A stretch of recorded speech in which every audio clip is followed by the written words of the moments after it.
ఏమంటివి జాతి నెపమున సూత సుతుల కింది నిలువ అర్హత లేదందువా? ఎంత మాట! ఇది ఛాత్ర పరీక్ష గాని క్షత్రియ పరీక్ష కాదే. కాకూడదు.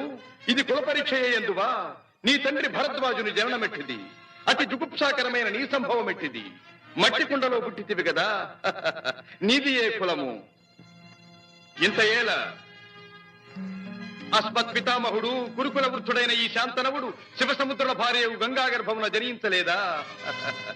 ఈయనదే కులము. నాతో చెప్పించువేమయ్యా? మా వంశమునకు మూల పురుషుడైన వశిష్ఠుడు దేవవేశ్యకు ఊర్వశీపుత్రుడు కాడా? అతడు పంచమజాతి కన్య అయిన అరుంధతి ఎందు శక్తిని, ఆ శక్తి చండాళాంగన ఎందు పరాశరుని, ఆ పరాశరుడు పల్లెపొడిచైన మత్స్యగంధి ఎందు మా తాత వ్యాసుని, ఆ వ్యాసుడు విధవరాండ్రైన మా పితామహి అంబికతో మా తండ్రిని, పితామహి అంబాలికతో మా పిరతండ్రి